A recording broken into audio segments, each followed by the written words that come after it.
Global Consult presents Quarantine Talk. Project Global Consult in Bhavan, Kathmandu. Holistic Minds and Life Solution Center, Dhapasi. Kane Khushi Media, Chavahil. नमस्कार। Global consult को प्रस्तुति कार्यक्रम quarantine टकमा आज हामी केही मानसिक स्वास्थ्यका विषयमा कुरा गर्नेछौँ। सबैभन्दा पहिला यो कार्यक्रममा आज हामीले अतिथिको रूपमा निम्ति आएका छौँ होलिस्टिक माइन्डका आदर्श प्रधान। उहाँ मनोविज्ञ हुनुहुन्छ कामका हिसाबले र परिचयका हिसाबले। उहाँको विविध क्षेत्रमा योगदान छ। उहाँले धेरै ठाउँ काम गरिरहनु भएको छ, धेरै क्षेत्रमा। उहाँ विशेष गरेर हामी सबैले चिनेको मनोविदको रूपमा चिनिरहेका छौँ।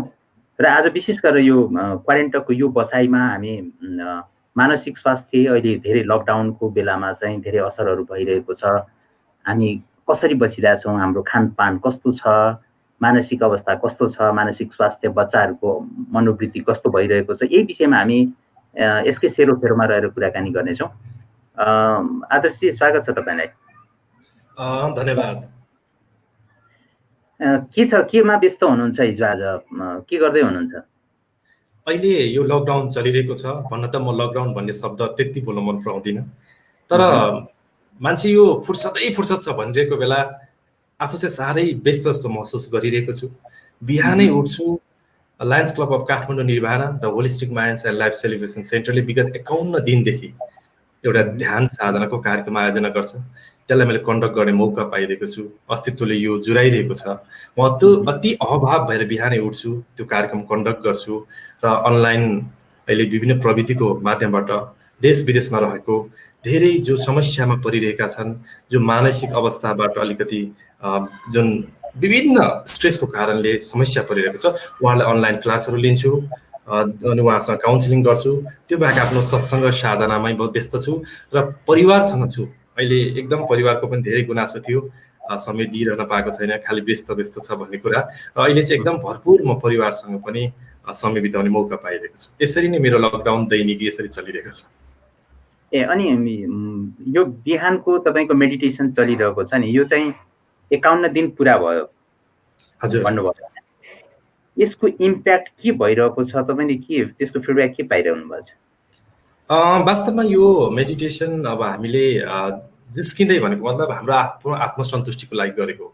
नितान्त यसको लक्षित वर्ग केही पनि छैन, लक्षित विशेष व्यक्ति केही पनि छैन। हामीलाई यो कुरा गर्दा आनन्द लाग्छ र बिहान हामीले त्यो आनन्द आफूलाई पनि गऱ्यौँ र यो प्रविधिलाई अलिकति प्रविधि मैत्री भन्दै हामी फेसबुकमा लाइभ पनि गऱ्यौँ। यो क्रममा धेरै त्यस्ता व्यक्तित्वहरू आत्मीय मनहरूसँग मैले जोड्न पाएँ, उहाँहरूसँगको संसर्ग गर्न पाएँ। म अत्यन्त आह्लादित छु र अत्यन्त राम्रो फिडब्याकहरू आइरहेको छ। कति साथीहरूलाई निद्राको समस्या रहेछ, निदाउन पनि गाह्रो, त्यो उहाँहरू निष्फिक्री निदाउन सक्नु भएको छ। कोही कसैले अब लकडाउन दैनिकी के हुन्छ, यतिको सङ्क्रमणहरू फैलिरहेको छ, यो अवस्थामा मेरो दिन दैनिकी कस्तो होला भनेर जुन अत्यास लागिरहेको रहेछ, उहाँहरू पनि निष्फिक्री हाँस्न सक्नु भएको छ। जस मलाई के लाग्छ भने यसको इम्प्याक्ट चाहिँ प्रत्यक्ष अप्रत्यक्ष मैले अब जहाँसम्म सेयर गरेको कुरासम्म मैले थाहा पाएँ, म्यासेजको कुरा, फोनबाट आएको कलबाट जान्न पाएँ, जस हामीले छरेको त्यो मुस्कानले धेरैलाई मुस्कुराउन बाध्य बनाइरहेको छ जस्तो लाग्छ।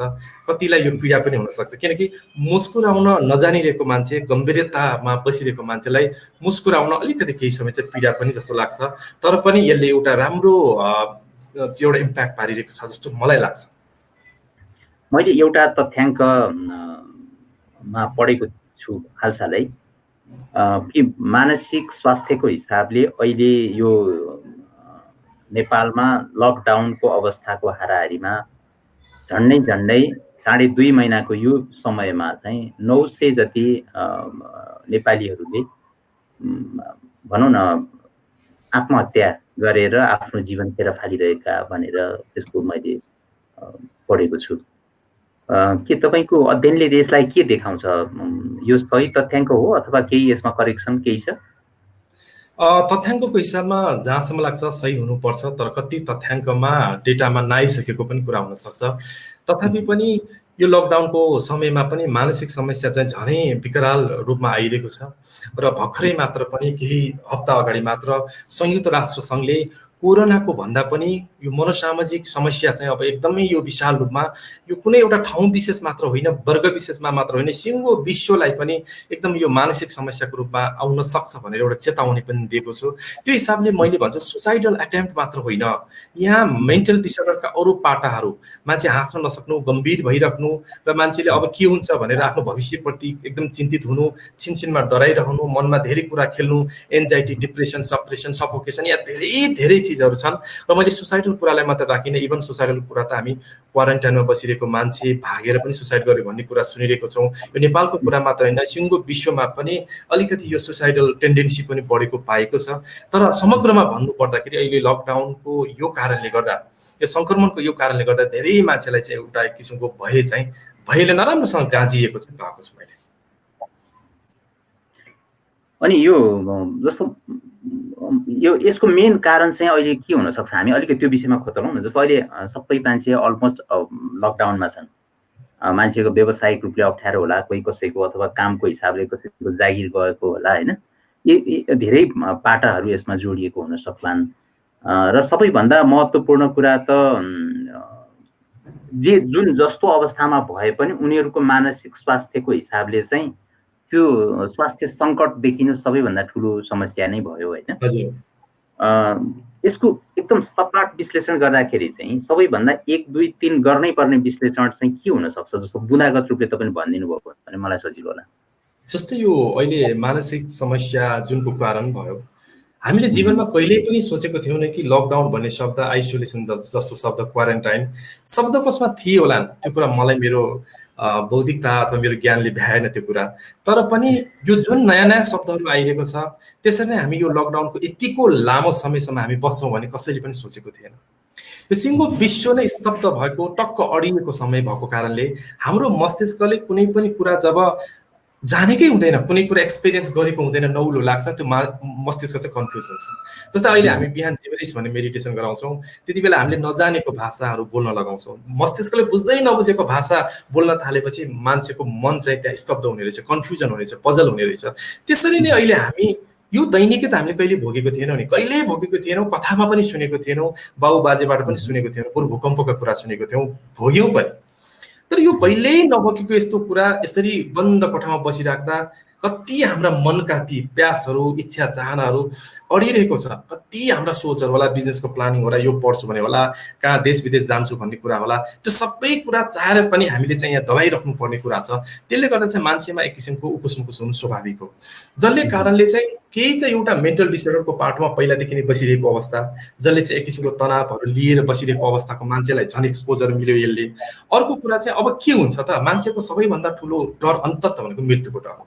म मर्नुपर्छ होला भन्ने जुन डरले, जसरी बुद्धले निर्वाण प्राप्त गर्यो, त्यस्तै हामी यो डरै, यो जुन मृत्यु नै नभइदिएको भए सायद हामी अहिले पनि प्यानिक हुँदैन थियौँ होला। तर मान्छेलाई अन्तत म पनि सङ्क्रमित हुन्छु कि मलाई पनि यो के होला भन्ने कुनै कुरा नै अझसम्म थाहा नपाएको कारणले गर्दा हामी चाहिँ एउटा अन्योलताले गर्दा पनि हामी भित्र चाहिँ एक किसिमको डर, सङ्कोच पैदा गरेको छ।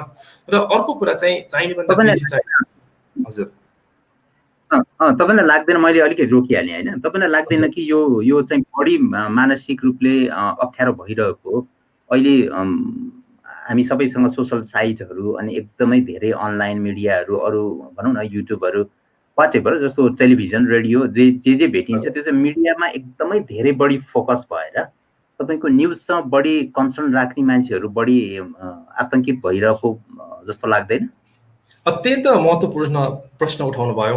म सधैँ भन्ने गर्छु, जति धेरै इन्फर्मेसन बोक्ने मान्छे भन्दा ग्रामीण परिवेशमा बसिरहेको ती आमा बुबाहरूको मेन्टल स्ट्याटस अत्यन्त राम्रो पाइएको छ। उहाँलाई पनि थाहा छ महामारी चाहिँ लागेको छ, बाहिर निस्किनु हुन्न, अरूसँग भेट्नु हुन्न भन्ने चाहिँ छ। तर उहाँहरूलाई चाहिँ अज्ञात त्यो भविष्यप्रतिको चिन्ता धेरै पनि छैन। उहाँहरू खेती किसान गर्नुहुन्छ, बस्नुहुन्छ, खाना पकाउनुहुन्छ, खानुहुन्छ, आनन्द छ, राति मजाले सुत्नुहुन्छ।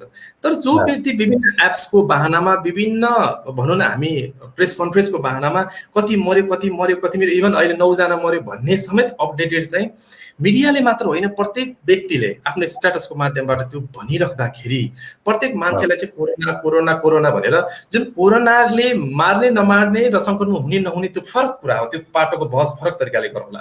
तर कोरोनाको फोबियाको कारणले चाहिँ हामी मान्छे त एकदमै स्तब्ध भएको छौँ। र मेरो कन्सर्न कहाँनिर हो भने कोरोना त सधैँ रहँदैन। अब लकडाउन नै अलिकति खुकुलो जस्तो भइसक्यो, मान्छेलाई सहजता भइसक्यो, अलिकति हामी चोक बाहिर निस्केर हेर्ने हो भने अलिकति अब चहल पहल सुरु भइसक्यो। तर कोरोना त सधैँ रहँदैन। हिजोको दिनमा भूकम्प थियो, त्योभन्दा अरू थियो, अहिले सलहको कुरा आइरहेको छ, भोलि घरभित्रकै कलहको कुरा आउला, यो त सधैँ भइरहने कुरा हो नि। तर त्यो बिचमा पनि हामी कसरी संयमित हुने, धैर्यवान हुने भन्ने फरक परिवेश हो। त्यस कारण मैले चाहिँ यतातिरको पाटोमा चाहिँ अलिकति मैले जोड्न चाहेँ यो कुरालाई चाहिँ। भनेपछि अहिले जति देखिएको छ त्यो चाहिँ हामी आफैले पनि म सबै तमाम श्रोताहरू दर्शकहरू जसले हामीलाई हेरिरहनु भएको छ उहाँहरूलाई पनि म एकचोटि स्मरण गराउन चाहन्छु। तपाईँ यति बेला क्वारेन्ट टकमा हामीलाई सुनिरहनु भएको छ र संसारभरबाट जसले हामीलाई सुनिरहनु भएको छ, हेरिरहनु भएको छ, हामी यति बेला आदर्श प्रधान उहाँ मनोविद हुनुहुन्छ र मनोविद आदर्श प्रधानसँग अहिलेको समसामयिक विषय, विशेष गरेर मानसिक स्वास्थ्यको विषयमा हामी कुरा गरिरहेका छौँ, जुन तपाईँको लागि साँच्चीकै लाभदायक छ। र यही सन्दर्भमा कुरा गर्दा आदर्शजी जस्तो अहिले अब हामीले एउटा सानो चर्चा त गऱ्यौँ नि मिडियामा अथवा सोसल मिडियामा, जो पनि एकदमै धेरै मान्छेहरूले लेखिरहेको चाहिँ म के देख्छु भने नेपाल सरकारको स्वास्थ्य मन्त्रालयले अपडेट दिन पाएको हुँदैन। फेसबुकको स्ट्याटसमा चाहिँ मृत्युको सङ्ख्या 9 अनि सङ्क्रमितको सङ्ख्या आजकै अपडेट राख्ने भने 2300 भनेर लेखिहाल्ने, त्यस पछाडि अनि यति क्वारेन्टिन यति के भनेर यो एक खालको के, यो पनि मानसिक समस्या त होइन, यो के हो? यो वास्तवमा हामीले मानसिक समस्यालाई चाहिँ हेर्ने हो भने हामीलाई चुप्लाएर बस्दा पनि एक किसिमको उकुस मुकुस हुन्छ र कहिले यसरी भनिन्छ कि हामी बाथरुममा जाने बेला पनि हामी मुखलाई यसो कुच्चाएर यसो गरेर हेऱ्यौँ भने पनि हामीभित्र चाहिँ केही कुरा दबेको छ, त्यो चाहिँ म्यानिफेस्टेसन हुन खोजिरहेको छ भन्ने गरिन्छ कि। त म एउटा कुरा बुझ्दिनँ, हामीलाई मन नपर्ने समाचार, हामीलाई नमन पर्ने विषयवस्तु अरूको लागि प्रिय कसरी हुन सक्छ? जस्तै अफवाह जस्तो खालको जुन कुराले तपाईँलाई प्यानिक दिन्छ भने हामी किन भाइरल बनाउँदैछौँ? सबै यो भाइरल बनाउने पनि हामी नै हो, त्यो पनि हाम्रै मानसिकताको उपज हो। यदि मभित्र सकारात्मक चिन्तन चलिरहेको छ, मभित्र आनन्दको ऊर्जा चलिरहेको छ भने मैले सेयर गर्ने प्रत्येक स्ट्याटस आनन्दको हुनेछ, मैले सेयर गर्ने प्रत्येक स्ट्याटस सम्भावनाको हुनेछ, समाधानको हुनेछ। तर यहाँ त मान्छेले खालि यति सङ्क्रमण गर्यो, अब 9 जना भयो, ला अब यति हुनेछ भने चाहिँ भएको चाहिँ विनिमय भइरहेको छ, त्यसले पक्कै पनि आफ्नो मानसिक अशान्ति त ल्याउने नै हो। तर जसले टाइमलाइनमा हेर्छ ती सबैको लागि पनि त्यो बोझ हुन सक्छ। त्यसकारण म त के भन्न चाहन्छु भने तपाईले कस्तो कुरा दोहोऱ्याउनुहुन्छ, कस्तो इन्फर्मेसन रिसिभ गर्छ, त्यसले तपाईँको व्यक्तित्व निर्माण गर्छ। भोलि भाग्यको लागि हामी ज्योतिषका जानु पर्दैन, हामी कहीँ पनि जानु पर्दैन। तपाईँको भाग्य निर्माण गर्ने तपाईँ स्वयं नै तपाईँ आफै हुने भएको भएर कस्तो इन्फर्मेसन हालिराख्नु भएको छ। जस्तै हामीले मोबाइलमा पनि कुनै एप्स राख्यौँ भने भएको एप्सले प्रोग्राम गर्छ, अरू एपले त गर्दैन। भनेपछि तपाईँले कस्तो कुराले दोहोऱ्याइराख्नु भएको छ, अवचेतन मनको गहिराइमा त्यो कुरा मात्र पुग्छ जुन कुरा हामी भावनाका साथ दोहोऱ्याइरहेको छौँ। र यो लकडाउन हजुर तपाईँले भनिरहँदा अहिले जसले भनौँ न एक हिसाबले आफैले फेसबुकमा स्ट्याटस राख्ने अथवा ट्विटर इन्स्टामा आफ्नो स्ट्याटस राख्दाखेरि चाहिँ आजको रिसेन्ट अपडेट यो भनेर जे राखिन्छ त्यो चाहिँ वास्तवमा सही समाचार भन्दा पनि त्यसले चाहिँ अरूलाई प्यानिक गराउने काम, अरूलाई अलिकति आतंकित गराउने काममा बढी सहयोग पुग्छ भन्ने हामीले भन्न सक्छौँ। एकदमै सक्छौँ। जुन कुरा एउटा आधिकारिक निकायले भनि नै रहेको छ, अनलाइन पोर्टलहरू होलान्, न्युजका एजेन्सिजहरू होलान् र इभन गभर्मेन्टले नै प्रेस कन्फरेन्स गरिरहेको छ भने हामी पनि सबैजना त्यो कुरालाई सेयर गरिराख्नु जरुरी छैन। यसले चाहिँ मान्छेभित्र थप अनसेक्युरनेस पैदा गर्छ, जसले गर्दा झन् डरलाई बढाउँछ। हामी सम्भावनाको कुरा गरौँ न, अहिले बाहिर कहाँ चाहिँ लकडाउन नभएको कुरालाई गरौँ न, जहाँ चाहिँ एकदमै मृत्युदर कम भएको कुरा गरौँ न, अथवा कोरोनाले के कुराले गर्दा ठिक छ भन्ने कोरोनाका कुराहरू गरौँ न। इभन तान्जानियाको कुरा छन् अथवा विभिन्न कन्ट्रीको कुराहरू म अहिले भन्ने छु जहाँ लकडाउनको मोडालिटीको विषयमा पनि तपाईँ म फेरि हामी यसैमा कुरा गर्नेछौँ एकैछिनपछि। अहिले हामीले कुरा गरिरहँदाखेरि चाहिँ मैले तपाईँलाई अलिकति ब्रेक गरेँ, किनभने अब हामी एउटा अभिभावकले आफ्नो अहिले त सबै नानीहरू घरमा छन् र धेरै नानीहरूको चाहिँ नानी बाबुहरूको अहिलेको के छ भनेदेखि उनीहरूको आफ्नो ग्याजेटहरू छैन भने उनीहरू चाहिँ धेरै जसो समय आमा बाबुकै ग्याजेटहरू चलाउने अथवा बाबा मम्मीकै कम्प्युटर ल्यापटपहरू चलाउने त्यो ट्रेनमा बच्चाहरू अहिले छन्। अझ धेरै बालबालिकाहरूको त अनलाइन कोर्सहरू पनि भइरहेको, अनलाइनबाटै क्लासहरू भइरहेको भएर उनीहरू झन् धेरै अनलाइनमा अभ्यस्त भइरहेका छन्। के यसको अर्थ यो होइन कि अब हामीले गरिरहेको, हामीले पोजिटिभ सोचेर एकैछिनलाई मानौँ, अब त्यो आफ्नो इन्ट्रेस्टको लागि राखिएको अपडेटहरू पनि बच्चाहरूको नजरमा उनीहरूले हेरिरहँदाखेरि त उनीहरूलाई त्यसको नेगेटिभ असर पर्दैन? एकदमै पर्छ। झन् बालबालिकाको दिमाग भनेको त झनै अझ कमलो हुन्छ भनिन्छ। उनीहरूमा त्यति परिपक्वता हुँदैन र मेमोरीको हिसाबले हाम्रोभन्दा एकदम तीक्ष्ण हुन्छ। भनेपछि उनीहरूले जे चिज देख्छ त्यो कुराले त रिसिभ गरिहाल्छ। अर्को कुरा हामीले बुझ्नुपर्ने, माइन्डले चाहिँ सधैँ याद गर्ने भनेको चाहिँ चित्रलाई, भिजुअल रूपलाई याद गर्छ, जो कलरफुललाई याद गर्छ, जसलाई चाहिँ एकदमै अथवा एचडी क्वालिटी भनिन्छ, एकदमै कलरफुल गरेको चिजलाई माइन्डले रिसिभ गर्छ।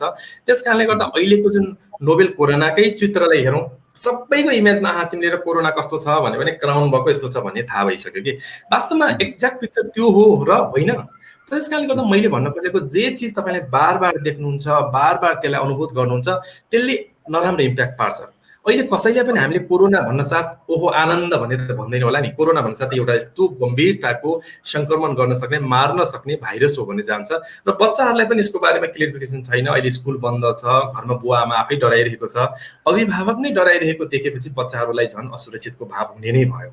किनकि बच्चाहरूले कति कुरा चाहिँ हाम्रो बडी ल्याङ्ग्वेज, तपाईँले देखाउने जेस्चर पोस्चर, तपाईँले गर्ने तपाईँको भावना उनीहरूले जानिरहेको हुन्छ। अझ भनिन्छ 3 महिनाको बच्चादेखि नै बच्चाले मिररिङ गर्छ अरे के, तपाईँले जस्तो गर्नुहुन्छ त्यो 3 महिनाको बच्चाले पनि कपी गर्न सक्छ अरे। भनेपछि त ठुला ठुला बच्चाले त झनै त्यो देख्ने नै भयो, कुराहरू बुझ्ने नै हो। त्यसकारणले जुन उसले जुम चलाइराख्दा अथवा सोसल साइटमा हेरिराख्दा आउने इन्फर्मेसनले पक्कै पनि प्यानिक बनाउँछ नै। र त्यसका लागि चाहिँ अभिभावकले अलिकति उनीहरूलाई एउटा अनुशासनमा राख्नु जरुरी छ। धेरै अभिभावकले भन्छ बच्चाहरूले चाहिँ यो इन्टरनेट एडिक्सन भयो, गेममा बढी गए, के गर्ने भन्छ। त्यसको लागि बच्चाले गेमै खेल्न नदिने भन्ने डिनाइ नै गर्नुपर्ने होइन, एउटा निश्चित समय छुट्याएर एकदमै सही विषय यति बेला उठाउनु भयो। म ठ्याक्कै यही विषयमा तपाईँसँग कुरा गर्न आइरहेको छु। यति अप्ठ्यारो पोजिसनमा हामी छौँ कि हामीसँग के गर्ने भन्ने पनि अभिभावकहरूलाई आफ्नो राम्रो इन्टेन्सन हुँदै पनि नचाहँदै पनि नराम्रो गरिरहेको अवस्था देखिन सक्छ होइन, अभिभावकहरूको हिसाबले पनि। बच्चाहरूलाई यति बेला हामीले कसरी स्वस्थ राख्न सक्छौँ? पहिलो बच्चाको कुरा गरौँ, त्यस पछाडि हामी अलि युवा पुस्तामा जाउँला। बच्चाहरूलाई हामीले कसरी स्वस्थ र उनीहरूलाई यो बेलाको कसरी टेक केयर गर्न सकिन्छ घरमा? सबभन्दा पहिला म त गल्ती प्यारेन्ट्सकै देख्छु। अहिले लकडाउन आउँदैछ भनेर पहिले तयारी गरेर बच्चाहरूलाई हामीले रेडी गरेका छैनौँ। हामी आफू व्यस्त बन्नु परेको छ, बच्चालाई हामी ग्याजेट दिएर हामीले बच्चालाई मक्ख बनाइदिन्छौँ र हामीसँग समय पनि छैन। भनेपछि त्यो आदत त उनीहरूसँग बसिसक्यो नि त, अब पनि उसले खोज्ने त ग्याजेट नै भइसक्यो। त्यस कारण अब त एउटा कुरा त छ नि, बच्चाले खालि ग्याजेट मात्र लियो। इभन एउटा यस्तो भयावह अवस्था पनि छ कि बच्चाले ग्याजेट नलगिकन टोयलेटमा दिशासम्म नगर्ने अवस्था छ। कस्तो होला त्यो बच्चा भोलि ठुलो भएपछि के गर्छ होला? भनेपछि उसलाई त दिशा गर्नलाई समेत पनि उसलाई ग्याजेट चाहियो। भनेपछि उसको आँखा के हुन्छ, उसको घाँटी के हुन्छ, त्यसको पाटोमा त एकदमै भयावह अवस्था छ। अर्को कुरा चाहिँ बुवा आमाले अलिकति म त भन्छु बच्चाको काउन्सिलिङको कुरा गर्ने क्रममा सधैँ म प्यारेन्ट्सलाई प्यारेन्टल काउन्सिलिङ जरुरी छ भन्छु। हामी सधैँ हाम्रो एङ्गलबाट मात्र हेर्छौँ, हामीले बच्चाको एङ्गलबाट पनि हेर्नुपर्ने हुन्छ। भने बच्चालाई जे ठिक लागिरहेछ तपाईँलाई त्यो ठिक नलाग्न सक्छ, तपाईँले जे ठिक लाग्न सक्छ बच्चाले त्यो ठिक नलाग्न सक्छ। त्यसैले अब अहिलेको समयमा बच्चालाई तपाईँले भन्दै छैन जस्तो बच्चाहरूले चकचक गरिदिन्छन्, बच्चाहरूले अलि बढी खेलिदिन्छन्, बच्चाहरू अलिकति उफ्रिदिन्छन्, त्यो कुरा चाहिँ प्यारेन्ट्सहरूले जस्तो नचल, नउफ्र, नखेल, नदौड भनिरहेको हुन्छ नि त होइन? त्यसलाई त्यसो के सही हो? त्यो प्यारेन्ट्सहरूको त्यो टाइपको बिहेभियर ठिक हो कि अथवा त्यसलाई कसरी करेक्सन गर्नु पर्यो? यस्तो छ, बच्चामा असीमित ऊर्जा छ। हामी सबैभन्दा पहिला यसरी बुझ्नु पर्यो, हामी खालि मेरो बच्चा चकचक गर्छ अर्काको गर्दैन यो भन्छौँ। त्यो प्रत्येकले आफ्नो अभिभावकलाई मात्र थाहा हुन्छ कि उसको बच्चाले कति चकचक गर्छ। बच्चाको चकचक गरेको राम्रो हो कि होइन? सबैभन्दा पहिला चकचक गरेको असाध्य राम्रो हो, किनकि त्यो सधैँ बच्चा बेलामै चकचक गरिन्छ। जब ठुलो हुँदै गइसकेपछि त उसँग चकचक गर्ने अभिलाषा पनि हुँदैन, गम्भीरतामा जान्छ। बच्चाको मनमा कस्तो हुन्छ, असीमित ऊर्जा हुन्छ कि बच्चामा, हामीले बुझ्नु पर्ने। यति धेरै ऊर्जा हुन्छ, ऊ थकित नभएसम्म ऊ चाहिँ व्यवस्थित भएर बस्न सक्दैन कि। यदि तपाईँले साँच्चै बच्चालाई व्यवस्थित गर्ने, उसको स्ट्रेसलाई म्यानेज गर्ने हो भने उसलाई चल्न दिनु पर्यो, खेल्न दिनु पर्यो। अझ भनौँ गेममा होइन, सोसल साइट्समा होइन, हामी ग्याजेटमा होइन, उसको फिजिकल नै उसलाई एक्सर्साइज होस्। जब बच्चा चाहिँ फिजिकल्ली थाक्छ नि उसको निद्रा पनि राम्रो हुन्छ, उसको इनर्जी व्यवस्थापन हुन्छ। अब यहाँनिर के छ भने बच्चाको इनर्जीलाई व्यवस्थापन गर्दैनौँ, हाम्रो आफ्नो इनर्जी पनि सप्रेसन भइरहेको छ, डराइरहेको छौँ, बिजनेस ठिक छैन भनिरहेको छौँ।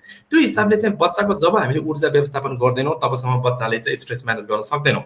र बच्चाको ऊर्जा म्यानेज गर्ने के हुनसक्छ त भन्दा अहिले त लकडाउनमा हामी फ्री छौँ, उनीहरूलाई आर्ट गराउन सकिन्छ होला, पेन्टिङ गराउन सकिन्छ होला, डान्स गराउन सकिन्छ होला। तर यहाँनिर के हो भने हामी बच्चाले गर भन्छौँ कि जबसम्म अभिभावक नै इन्भल्भ हुँदैन उनीहरूसँग उनीहरूले गर्दैन। तपाईँले पेन्टिङ गर्नको लागि बच्चालाई गराउनलाई तपाईँ पनि पेन्टिङ गरिदिनु पर्यो। ल बाबा आज हामी यो पेन्टिङ गरौँ भनेर तपाईँले उसलाई गीत गाउनको लागि तपाईँले गीत गाइदिनु पर्यो नि त, तपाईँ पनि खेलिदिनु पर्यो। अझ म त भन्छु कथा सुन्ने, जस्तै म चाहिँ हिजो हुर्केको समयको कुरा सम्झिँदा मैले धेरै खालको त्यस्तो खालको कथा मैले सुन्न पाएको थिएँ, जुन कथा वायुपङ्खे घोडाको कथा, इमेजिनेसन गर्ने खालको यस्तो कल्पना थियो। त्यो इमेजिनेसन त अहिलेको बच्चाहरूलाई अत्यन्त गाह्रो हुन्छ नि, किन उनीहरूले त्यो कहिले पनि कथामा गएर इमेजिनेसन गर्ने मौका पाउँदैन। भनेपछि अहिले अभिभावकले आफ्नो उकुस सुनाउने अवसर पनि त हो, तर बच्चालाई कसरी सुनाउने, उसलाई कसरी ऱ्यापोर्ट बिल्ड गर्ने, बच्चासँग कसरी फ्रेन्डली बन्ने भन्ने कुरा प्रमुख छ। होइन भने यहाँ चाहिँ के छ भने अभिभावकले अर्डर दिने, यसो गर न यसो गर न। अब त्यसरी हुँदैन, बच्चासँग मित्र बन्नुपर्ने हुन्छ, साथी बन्नुपर्ने हुन्छ, तब पो उसको अन्तरकुन्तरको कुराहरू सेयर गरिन्छ। नभए अहिले किन मान्छेले अरू केटा खोज्छन्, अहिले लभको कुरा पनि म यहाँ जोडिहाल्छु, किन चाहिँ अलिकति केटाले केटी खोज्छ अथवा गर्लफ्रेन्ड खोज्छ, बोयफ्रेन्ड खोज्छ भन्दाखेरि परिवारसँग सुन्ने समय कहाँ छ। परिवारले त्यो कुसमुको सेयर गर्ने कसरी, बुवाले यसो गरेछ रातो आँखाले हेरिहाल्नुहुन्छ, मम्मीलाई यसो भने कुचो समातिहाल्नुहुन्छ, मैले सेयर कसलाई गर्ने, तब त उसले कोही सेयरिङ गर्नेको क्रममा लभ पर्न थाल्छ।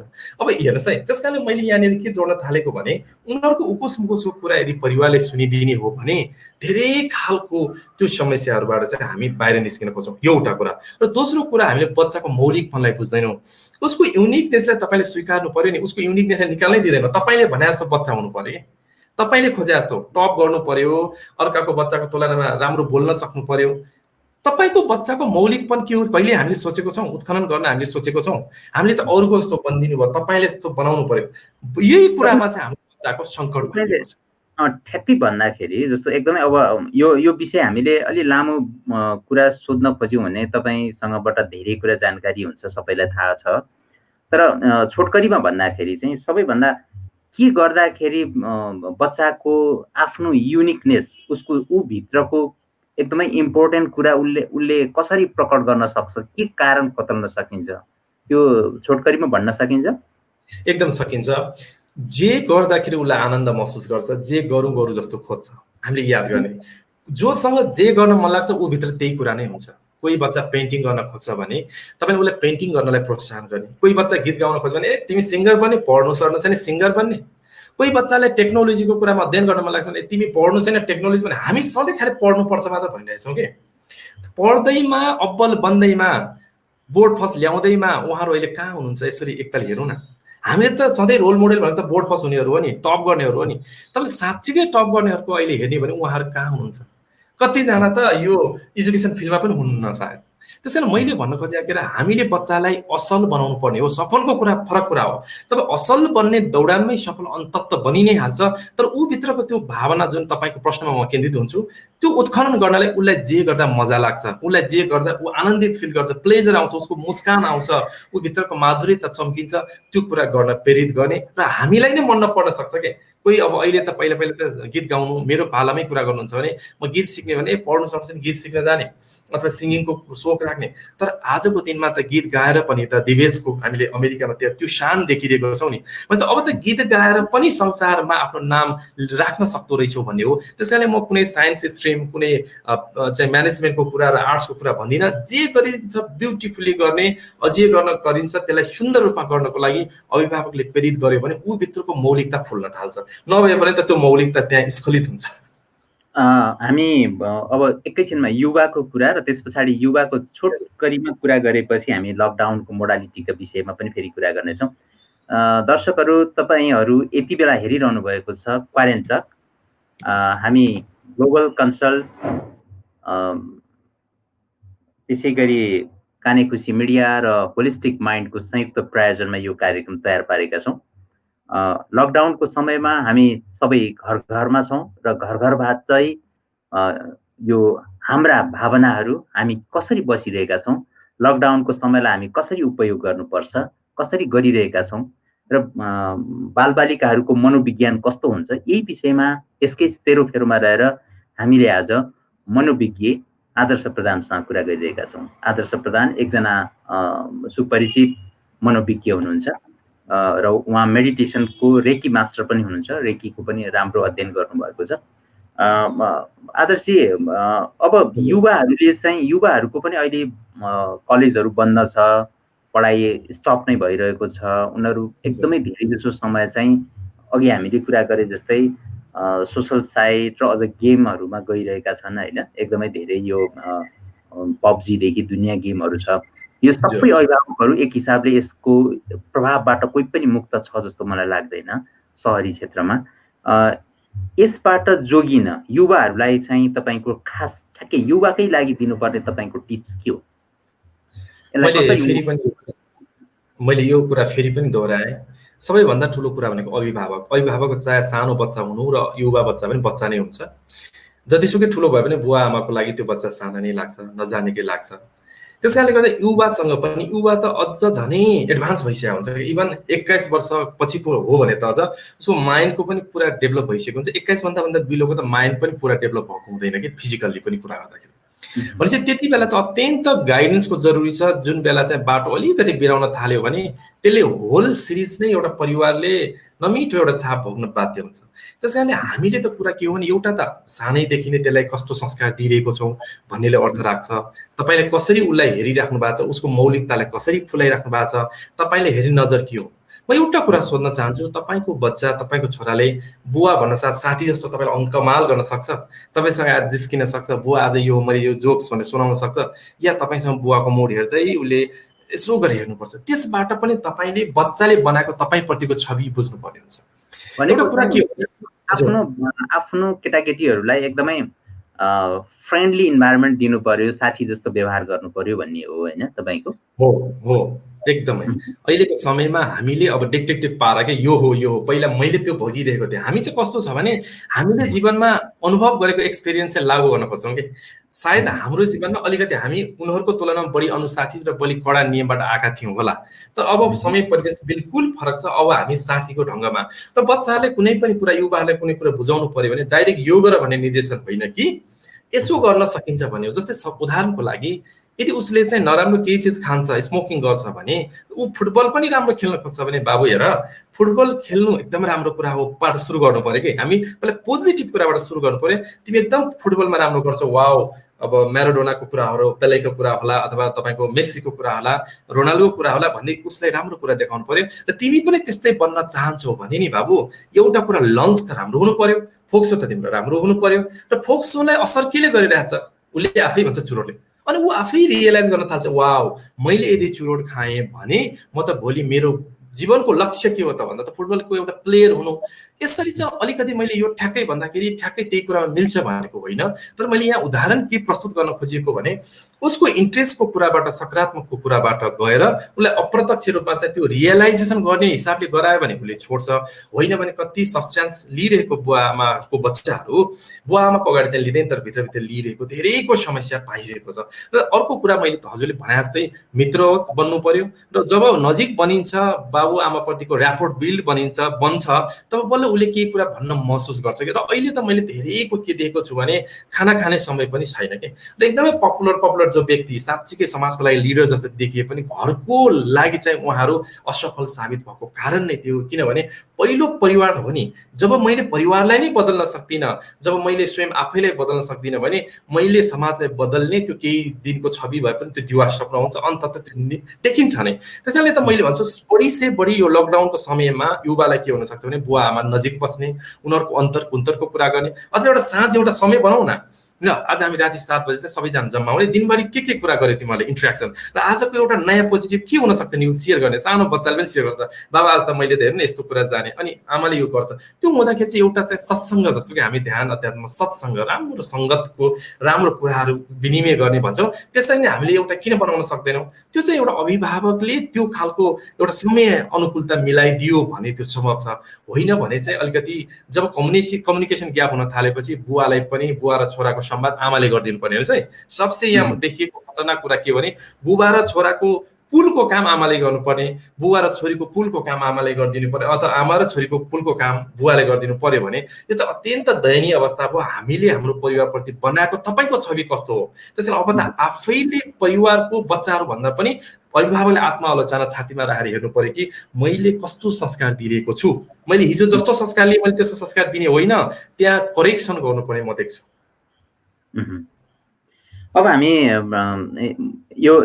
यो युवाकै विषयमा, बालबालिकाको विषयमा हामी एकदमै धेरै कुरा गर्न सक्छौँ होइन, तर हामीसँग समयको हिसाबले पनि अरू विषयहरू पनि छन् र त्यो अरू विषय पनि कुराकानी गर्नुपर्ने भएको भएर अहिले हामी लकडाउनकै पेरिफेरी र मानसिक स्वास्थ्यको विषयमा अलि बढी फोकस गरेर कुरा गरिरहेका छौँ। किनभने यति बेलाको सबैभन्दा हामी अप्ठ्यारो परिस्थितिमा सम्भवतः हाम्रो पुस्ताले भोग्ने सबैभन्दा अप्ठ्यारो परिस्थिति मध्येको एउटा परिस्थितिमा जुधिरहेका छौँ।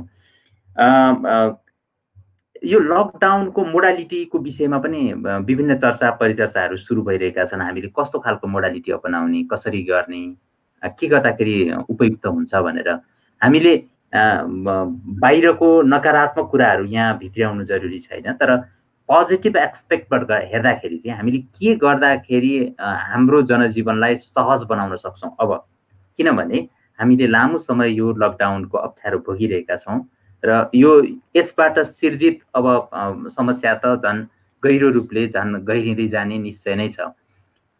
यही गहिरो हुन सक्ने सम्भावनालाई ध्यानमा राखेर हामीले हाम्रो जीवनलाई कसरी सरल र कसरी व्यवस्थित गर्न सक्छौँ, तपाईको आफ्नो प्रेडिक्सन चाहिँ के छ, अलिकति भनिदिनु न।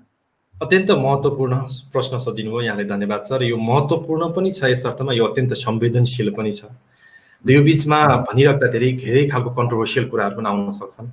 तर म यहाँनिर तपाईँहरूलाई के कुरा जानकारी दिन चाहन्छु भने तान्जानियाको एउटा मोडेल मैले आज लगभग प्रस्तुत गर्न खोजिरहेको छु। तान्जानियाको प्रेसिडेन्ट जोन म्यागुफुली हुनुहुन्छ, त्यहाँको प्रेसिडेन्ट अहिले। उहाँले लकडाउनलाई बन्द गरिदिनु भयो, खुल्ला गरिदिनु भयो। इभन आजको दिनमा हामी कोही पनि नेपाली यदि हामी तान्जानियामा गऱ्यौँ भने तपाईँको लागि कुनै क्वारेन्टाइन हुँदैन छैन, तपाईँको लागि कुनै आइसोलेसन छैन। यो सुन्दाखेरि तपाईँलाई अचम्म लाग्न सक्छ। मिडियाले यस्तो कुराले एक्सपोजरमा पनि ल्याउँदैन, त्यसको कारणमा पनि म अलिकति अन्तमा जान्छु। र त्यो म्यागुफुलीले जब यो कुरा किन गर्यो त भन्न मैले तपाईँलाई जानकारी दिन्छु। WHO ले जब किटहरू पठायो, जब WHO को प्रोटोकलहरू त्यहाँ राख्यो, म्यागुफुली आफैमा चाहिँ केमिस्ट्रीमा PhD गरेको थियो। हेर्नुहोस् है, एउटा राम्रो नेतृत्व भएको मान्छे हुँदाखेरि कस्तो हुँदो रहेछ त्यो मोडालिटी म यहाँ प्रस्तुत गर्न चाहन्छु। तान्जानियामा जब PhD गरेको छ केमिस्ट्री म्यागुफुलीले, जब उसलाई अचम्म लाग्यो किटको बारेमा के छ भने चाहिँ मैले एउटा चाहिँ म यहाँ प्रयोग गरिहेर्नु पर्यो। उसले के गर्छ भने स्याम्पल त ठिक छ, तर स्याम्पल चाहिँ उसले पपैयाको लिन्छ कि, स्याम्पल पपायाको लिन्छ, बाख्राको लिन्छ, भेडाको लिन्छ, तर उसले नाम लेख्दा एलिजाबेथ लेख्छ, कहाँ चाहिँ राम लेख्ला, कहाँ स्याम लेख्ला, मान्छेको नाम दिएर त्यो चाहिँ कलेक्सन गरेको चाहिँ चिजहरू बाहिर स्पेस पठाउँछन्। पठाउने बेलामा त तिनीहरूको पोजिटिभ देखियो, अचम्म लाग्यो, पोजिटिभ देख्यो। अब त उसले के भन्छ, एलिजाबेथलाई आइसोलेसनमा राख्नु पर्यो भनेपछि त पपैयालाई आइसोलेसनमा राख्नु पर्यो, भेडालाई क्वारेन्टाइनमा राख्नु पर्यो। त अचम्म भयो। भनेपछि त उसलाई थाहा भयो कि वाओ यो टेस्टमा कति एरर छ। जसले यो टेस्ट PCR बनाएको थियो ऊ आफैले भनेको चाहिँ यो साइन्टिफिक कुराको लागि होइन, मेरो रिसर्च परिवेशमा मैले बनाएको, जसलाई चाहिँ मैले यसलाई चाहिँ बाहिर रूपमा प्रयोग गर्नलाई चाहिँ नगर्नु होला भन्ने हिसाबले त्यो PCR किट किन्ने बेला माथि नै लेखेको हुन्छ। यहाँले गुगलमा सर्च गरेर पनि हेर्न सक्नुहुन्छ। त्यसकारण जब यो कुरा थाहा पाएपछि त्यसको हैसियत थाहा भयो त्यो टेस्टको, ओहो अब भेडाको टेस्ट गर्दा पनि त्यहाँ पनि पोजिटिभ देख्ने, पपायाको पनि पोजिटिभ देख्ने भनेपछि अब मान्छेको टेस्ट गर्ने क्रममा त यहाँ त कस्तो स्थिति आउन सक्छ होला, पोजिटिभ पनि पोजिटिभ आउला, नेगेटिभ पनि पोजिटिभ आउला भन्ने जब थाहा पाइसकेपछि चाहिँ सम्पूर्ण त्यो प्रोटोकललाई चाहिँ उहाँले हटाइदिएर उहाँले आफ्नो प्रोटोकल सुरु गर्नुभयो। र जहाँ अहिले मास्क लाउनलाई पनि ब्यान गरिएको छ। अचम्मको कुरा, हामी अहिले मास्क लाउँछौँ नि, N95 भन्छौँ, के भन्छौँ, मास्क झुन्डाएर हिँडिरहेको छौँ। र तान्जानियामा आजको दिनमा भन्छ जसले मास्क लाउनु छ त्यसलाई कारवाही गर्छ, किनभने यो कुराको जरुरी नै छैन। यदि यो जरुरी हुने भए यस्तो टेस्टमा यस्तो खालको आउँदैन थियो भन्ने जुन लकडाउनको मोडालिटी र डोमेस्टिक एयरपोर्ट र इन्टरनेसनल एयरपोर्ट टोटल्ली खुला छ र अहिले त्यहाँ मजाले सामान्य जीवन चलिरहेको छ। र अर्को कुरा भनौँ, यसरी ओपन भइराख्दाखेरि तान्जानियामा कतिजना मान्छे मर्यो भन्ने सबैको प्रश्न हुन सक्ला। र 6 करोड पपुलेसन छ र अहिलेसम्ममा जम्मा डेथ भनेको 21। भनेपछि तपाईँ आफै हिसाब गर्नु, 6 करोडमा 21 जना मर्नुले कति % चाहिँ यसको भय हुने रहेछ त। त्योभन्दा बेसी त इन्डियाको कुरा गर्ने भने दिनमा 1 मिनेटमा 1 जना मान्छे त ट्युबरक्लोसिसमा मरिरहेछ। त्यसैले मैले यो कुरा के भने यदि नेपालमा पनि अब चाहिँ केही समूहहरूले पनि हो यस्तो तालले चाहिँ लकडाउन गरिराख्नु भनेको झनै हाम्रो अर्थतन्त्रलाई पनि गिराउनु हो र मान्छेको मानसिकतालाई पनि गिराउनु हो। यसले गर्दा मान्छे सबै चाहिँ आर्थिक रूपमा, सामाजिक रूपमा, मानसिक रूपमा, आध्यात्मिक रूपमा सबै रूपमा चाहिँ मान्छेमा खलल आउँछ भन्ने चाहिँ अलिकति अब कि त सरकारले एउटा कन्क्रिट दिनु पर्यो कहिलेसम्म कोरोना हट्छ, जुन कसैले दिनै सक्दैन, होइन भने यसरी अन्यलमा कहिलेसम्म लाने त भन्ने चाहिँ सबैको चासोको विषय छ। र आजै मात्र पनि अलिकति मैले चोकमा गएर हेर्दाखेरि अब चाहिँ चहल पहल बढ्न थालेको छ। अब सामाजिक रूपमा चाहिँ मान्छेको जाला जस्तो छ। तान्जानियाको उदाहरण दिइरहँदाखेरि अहिले नेपाल सरकारले भर्खरै आएको सूचना, भर्खरै आएको समाचार अनुसार चाहिँ झन्डै 10 अर्ब भन्दा बढी रुपियाँ अहिलेसम्मको अवस्थामा खर्च गरिसकेको छ कोरोनाको नाममा। यो तथ्याङ्क हेर्दाखेरि यो पैसाको यो विशाल पैसा खर्च गरेको हेर्दाखेरि त यो त देशको हिसाबले अहिलेसम्मको जुन तपाईले जुन तान्जानियाको रिपोर्ट दिनुभयो त्यो र नेपालको परिवेशलाई दाँजेर हेर्दाखेरि त काली लाग्दो देखियो। जस्तो तान्जानियाको स्थिति के थियो? तान्जानियामा अहिले संक्रमितको संख्या कति राखिएको छ तपाईको? संक्रमितको एक्ज्याक्ट मलाई रेकर्ड अहिले छैन, तर लगभग 600 को हाराहारीमा संक्रमितहरू देखाएको छ र त्यसमा चाहिँ तपाईको मर्नेको हिसाबमा 21 जना हो र त्यहाँ मर्ने जुन अब उनीहरूलाई यो टेस्टको बारेमा थाहा पाइसकेपछि रिकभर पनि फास्ट भइरहेछ र त्यहाँ चाहिँ आयुर्वेद अथवा अरू प्रोटोकलबाट यसको ट्रिटमेन्ट गरिएको छ र एकदमै लगभग 200 जनामा त 200 जना नै टोटल रिकभर भएको पनि यस अगाडिको न्युजमा तपाईले गुगलमा सर्च पनि गर्न सक्नुहुन्छ, त्यसमा पनि आइसकेको छ। भनेको मतलब जब मान्छेलाई एक किसिमको कन्फिडेन्स बढ्छ तब चाहिँ जसरी कुरा गरिरहेका छौं, तपाईलाई मैले एकैछिन अगाडि एउटा तथ्याङ्कतिर डोर्याएको थिएँ। त्यो चाहिँ नेपालमा लकडाउनको अवधिदेखि हालसम्मको अवस्थामा झन्डै 900 जना मान्छेले आत्महत्याबाट मृत्युवरण गरिरहेका छन्। यसको अर्थ यो हो हामी लगभग महिनाको 300 को हाराहारीमा भनौँ न, 300 को हाराहारीमा हुँदा पनि दिनको 10 जनाको मृत्यु दर यसमा हामीले भेटिसकेका छौं आत्महत्याको रूपले। त्यो भनेको लकडाउन सँगै जोडिएर हेर्दाखेरि कतिपय अप्ठ्यारोले, कतिपय क्वारेन्टाइनबाट भागेर अथवा कतिपय के गरेर उनीहरू आफ्नो जनजीवनदेखि विरक्तिएर आत्महत्याको बाटो रोजेका हुन सक्छन्। भनेपछि त्यो हेर्दाखेरि र यति ठुलो भयावह रुपियाँ खर्च हुँदाखेरिको अवस्था हेर्दाखेरि त हामीले त्यो तादात्म्य चाहिँ अलिकति फरक देखिएको हो अहिले। बिल्कुल फरक देखिएको हो। यहाँले भने जस्तै कोरोनाबाट अहिलेसम्म मर्नेको भनेको 9 जना करिब अहिलेको लेटेस्ट आँकडा अनुसारले। र तपाईले भनिसक्नुभयो जुन सुसाइडल टेन्डेन्सीको कारणले मर्नेको स्थिति भनेपछि अहिले खास कोरोनाले मात्र नेपालमा मान्छे मरिरहेको छ त? हामीले समाचार त कोरोनाले मात्र मरिएको सुनिरहेको छौं। ज्वरोको कारणले कतिजना मरिरहेछ, रुगाखोकीको कारणले कतिजना मरिरहेछ, हार्ट एट्याकको कारणले कतिजना मरिरहेको छ, क्यान्सरको कारणले कतिजना मरिरहेको छ। यो विषयमा पनि चर्चा हुनु जरुरी छैन? सुत्केरी हुनलाई समयमा हस्पिटल पुर्याउन नसक्दाखेरि, हस्पिटलको अभावका कारण, रगतको अभावका कारण र त्यो सही समयमा उनीहरू नपुग्दाखेरिको कारणले मर्नेहरूको संख्या 300 भन्दा बढी छ यही अवधिमा। भनेपछि यो सबै तथ्याङ्कहरू हेर्दाखेरि हामी चाहिँ यति बेला कोरोनाको डर, कोरोनाको त्रास भन्दा पनि अरू कुराहरूबाट बढी क्षति भइरहेको हो कि हाम्रो जनजीवन सबैमा, जीवन पनि हाम्रो नेपालीहरूको जीवन पनि बढी क्षति भएको हो कि? एकदमै हो। र अहिले तपाईले भने जस्तै अहिले मान्छे इजिली हस्पिटल जान सक्दैन। हस्पिटलमा गएर इन्क्वायरी गर्यो भने इमर्जेन्सी बाहेक कहीँ पनि चलिरहेको छैन त्यति। भनेपछि त झन् मान्छेले त अनसिक्योरनेस भयो नि। जसले हिजो डक्टरहरू छन्, हस्पिटल छन्, त्यसकारणले म सुरक्षित बस्छु भनेर बसिरहेकाहरूको लागि पनि यो त एकदम भयावह अवस्था भयो। र अर्को कुरा मानसिक समस्याको कुरा त फेरि त्यसको लागि त काउन्सिलर चाहियो, हस्पिटल पनि जानु पर्यो होला। त्यो हिसाबले पनि कतिजना मान्छे र इभन मैले पनि धेरै मान्छेसँग इन्टरेक्सन गर्न पाएको छु। कोरोनाको फियरको कारणले जब हस्पिटल जान्छ, हस्पिटल जाँदा पनि सर्छ कि भन्ने डर, स्वाब टेस्ट गरौँ, स्वाब टेस्ट गर्दा पनि सर्छ कि भन्ने डर। त्यसैले रियालिटी के हो त भन्ने कुराको आत्मबल दिनको लागि पनि यी कुराहरू चाहिँ बाधक भएको जस्तो लाग्छ। त्यसैले खालि हामी कोरोना मात्र होइन, अब चाहिँ अति धेरै भइसक्यो कि अब अलिकति हामी यो भाइरसलाई जसरी भनिराख्नु भएको छ, हामी यो भाइरसको अन्त छैन, WHO आफैले भनेको छ। भनेपछि भाइरससँगै हामी कसरी मित्रवत रूपमा चाहिँ हामी अगाडि बढ्ने अथवा जिउन सिक्ने भन्ने पनि प्रमुख कुरा हुन सक्छ। र यहाँनिर म के जानकारी दिउँ भन्दा, यो जब हामी रहन्छौँ तब पनि भाइरस छ, हामी भोलि नरहौँला तब पनि भाइरस छ। हाम्रो शरीरभित्र भाइरस, ब्याक्टेरिया, प्याथोजन, माइक्रोफ्लोरा, माइक्रो अर्गानिजमहरूको सिङ्गो हामी हौँ। हामी मात्र छैनौँ। हामीले यो नसोचौँ कि म आदर्श मात्र होइन, मेरो गाला मात्र होइन, म भित्र करोडौँ ब्याक्टेरिया छन्, माइक्रोफ्लोरा, प्याथोजन, भाइरसहरू छन्। म त सिङ्गो ती चिजहरूबाट बनिएको छु नि त। भनेपछि अलिकति हाम्रो सोच्ने कुरालाई फराकिलो बनाउने पो हो कि यो कुरातिर पनि अलिकति चाहिँ यदि मान्छेलाई अवेरनेस मिल्यो भने चाहिँ कोरोना मात्र होइन, कोरोना भन्दा पनि अलिक फरक रूपमा सोच्न सक्थ्यो कि यो विषयमा पनि बहस हुनुपर्छ भन्ने जस्तो लाग्छ। तपाईँले टिप्सको रूपले दिनु पर्दाखेरि हामीलाई यति बेला सुनिरहने दर्शकहरूलाई, हामीलाई हेरिरहने दर्शकहरूको लागि पनि अब चाहिँ के गरेर हामीले यसलाई हाम्रो जीवनसँग एकदमै अभ्यस्त बनाउने, कोरोनाबाट तर्सेर भागेर यसको समाधान छैन भने यसबाट बच्नको लागि चाहिँ हामी के गर्न सक्छौँ? एकदम सहज र सजिलो तरिका तपाईसँग कुनै छ? त्यो टिप्सहरू हामीलाई सेयर गर्न सक्नुहुन्छ? सबभन्दा पहिला हामीलाई थाहा भइसक्यो हाम्रो इम्युनिटी नै सबसे ठुलो कुरा हो र हामी जे कुरा गरिरहेको छौँ हाम्रो रोग प्रतिरोधक क्षमतालाई बढाउनु गर्यौँ भने यो कोरोनाले मात्र होइन, अरू धेरै कुराबाट मर्न सक्ने जुन सम्भावना भने नि मैले, ज्वरो आउँदा, रुगाखोकी लाग्दा, हामीले एउटा कुरा के बिर्सिनु भएन भने खालि हामी कोरोनाले मात्र मर्छौँ, अरू कुराले मर्न सक्दैनौँ भन्ने होइन। हामी रुगाखोकीले पनि कोरोनाले भन्दा बेसी मर्न सक्छ, निमोनियाको कारणले पनि मर्न सक्छ। तर जे भनिराख्दा पनि तपाईँको प्रश्नमा के हो भने यदि हामीले इम्युनिटीलाई बढायौँ भने, हामीसँगको रोग प्रतिरोधक क्षमतालाई बढायौँ भने कोरोना मात्र होइन, योसँग सम्बन्धित अरू धेरै रोगबाट हामी बाँच्न सक्छौँ। यसको लागि सबैभन्दा सजिलो कुरा के छ भने हामीले यदि भिटामिन सी 0.2% चाहिँ दैनिक रूपमा इन्टेक गर्यौँ भने हामीले चाहिँ यो सङ्क्रमणले छुँदैन भन्ने कुरा धेरै रिसर्चमा आइसकेको नै छ। त्यसको लागि हामी के गर्नुपर्छ भने हामीले एडल्ट हो भने अब 0.2% कसरी नाप्ने त? यो सुनिराख्नुहुने दर्शकहरू श्रोतालाई गाह्रो त हुन्छ।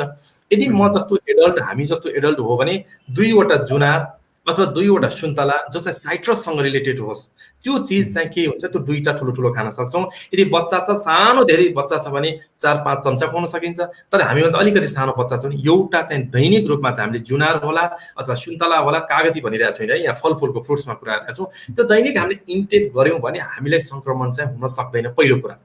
र अर्को कुरा चाहिँ हामीले र भेजिटेबलको कुराहरू मैले यहाँ गर्छु सधैँ नै। मैले यहाँ मेरो डाइट प्लानहरूमा मैले गर्ने उपचारमा पनि मैले नेचुरल डाइटलाई बढी जोड्ने गर्छु। हामीले चाहिँ यदि एनिमल प्रोडक्टलाई चाहिँ, एनिमल डेरी जन्ने प्रोडक्ट जुन दुधसँगबाट आउने चिजहरूलाई चाहिँ अलिकति हामीले केही समय रोक दिने हो भने यसले पनि हामीलाई धेरै सङ्क्रमण हुनबाट बचाउँछ। र अर्को गजबको कुरामा यहाँनिर तपाईँलाई के भन्छु भने ब्रह्माण्डले दिएको, अस्तित्वले दिएको एन्टिभाइरल, एन्टिबायोटिक भनेको घाम हो, सूर्य हो। बिहान त्यो घामको न पैसा तिर्नुपर्छ, केही गर्नु पर्दैन, तपाईँ अलिकति कृपा गरेर बाहिर घामसम्म बसिनु पर्यो। घाम तयार छ हामीलाई एन्टिभाइरल त्यो इनर्जी दिनको लागि। हामीले मजाले ढाडमा हामीले 40 मिनट मिनिमम हामीले बिहानी पकाएको घामलाई तापौँ। र अर्को कुरा फ्रेस एयरमा बसौँ। अहिले के छ भने धेरैजना मान्छेहरू, बच्चाहरू भित्र बसिरहेछ, ग्याजेट चलाइरहेछ, उनीहरूलाई स्फूर्ति नै छैन, फेसमा चमकै छैन। कारण किन? फ्रेस एयर पनि छैन, घामलाई देख्न पनि पाएको छैन। घामको डेफिसियन्सीबाट भएका धेरै रोगहरू जसरी फ्लाइटमा चलिरहेको पाइलट, एयर होस्टेजको कुरा होलान्, गल्फ कन्ट्रीमा जहिले घामै नदेखेर काम गरिरहेको मान्छेलाई थाहा हुन्छ कि घामको महत्त्व कति छ। हामीले त फ्रिली पाइरहेछौँ, लकडाउन दैनिकीमा हामीसँग समय नै समय छ भने हामीले बेफिक्री 40 देखि 45 मिनट घाम बिहान तापौँ र फ्रेस एयरमा बसौँ। र आइसोलेसनको कुरा, क्वारेन्टाइनको कुरामा अलिकति के समस्या छ भन्दाखेरि मान्छे चाहिँ त्यहाँ चाहिँ हावा पनि त्यति राम्रो गएको छैन, घाम त देख्नै पाउँदैन, अलिकति बाहिर निस्किन खोज्यो भने भाग्ला कि भने त्यहाँ पुरा भरेदारी हुन्छ। किन त क्वारेन्टाइनबाट मान्छे भागिरहेछ भन्नेको पनि चर्चा हुनुपर्छ जस्तो मलाई लाग्छ कि किन मान्छे क्वारेन्टाइनबाट भागेर चाहिँ आत्महत्या गर्न जान्छ, एउटा कुरा यहाँनिर हजुर त्यो पनि जरुरी छ जस्तो लाग्छ। र मैले खानेपारेको अलिकति कुरा गर्दैछु। त्यस्तै अब मैले भने एन्टिभाइरलको लागि एउटा चाहिँ घामको कुरा र अर्को चाहिँ मैले फ्रेस एयरको कुरा गरेँ। र यदि हामीले दैनिक बिहान चाहिँ केही र भेजिटेबल जस्तो लाइक काँचो चिजहरू चाहिँ हामीले म्याक्सिमम खान सक्छौँ। खाना अगाडि हामीले सलादहरूलाई खान सक्छौँ, अलिकति नट्सहरू, स्प्राउट्सहरूलाई खान सक्छौँ। यसरी चाहिँ बढी जसो पकाएको चिजभन्दा पनि काँचो चिजको बढी सेवन हामीले गऱ्यौँ भने हाम्रो शरीरमा एक किसिमको रोगसँग लड्ने प्रतिरोधक क्षमता बढ्छ। यसले खालि कोरोनाले मात्र मैले भन्दिनँ, समग्र हामीलाई हुन सक्ने पछिको रोग, लाइफस्टाइलको रोग, जस्तै हामी थाइरोइडको कुरा गरौँ, कार्डियक समस्या गरौँ, हामीले लिभरको समस्याको कुरा गरौँ, अथवा हामीले ग्यास्ट्रिकको कुरा गरौँ, अथवा बिपी जे छ हामीले हुन सक्ने लाइफस्टाइल डिजिजमा पनि यदि कसैलाई छ भने जब यसको व्यापक प्रयोग गर्नुभयो भने तपाईँलाई एकदमै फाइदा हुन्छ। किनभने हामी पोल्युसन, हामी विभिन्न खालको केमिकल, रिफाइन्ड प्रोडक्टहरूले चाहिँ हामीलाई एकदम गाजेको अवस्था छ। अर्को कुरा म जोड्छु र यो बच्चाहरूलाई पनि काम लाग्छ। लकडाउन दैनिकीमा एकदम आनन्द छ, बुवा आमासँग मजाले बस्छन्, अनि लेज चाहियो, कुरकुरे चाहियो, पिज्जा बनाउने रे, आज म्याक्रोनी बनाउने रे, आज त मैले पास्ता बनाउने रे। यी सबै कुराले हाम्रो शरीरमा अल्कालाइन होइन, एसिडिक चिज बनाइरहेको छ। यसले हाम्रो शरीर बिगारिरहेको छौँ भनेपछि अहिले लकडाउनमा मस्त खाइ पनि रहेछ, जति खाए पनि लेजहरू चिज कस्तो हुन्छ भने तपाईँले भोकै मर्दैन, त्यसरी नै बनाएको छ कि जति खाँदा पनि कन्ज्युम गरोस् भनेर।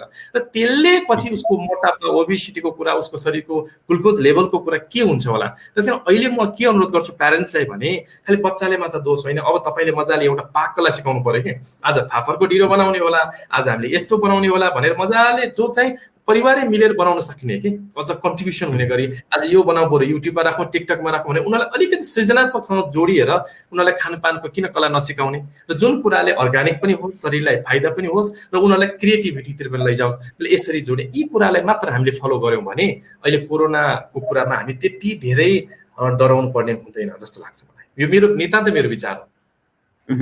होइन, तपाईँको कुरा सुनिरहँदा अब सबै दर्शक श्रोताहरूको लागि पनि त्यतिकै लाभ होला भन्ने हामीलाई लाग्छ।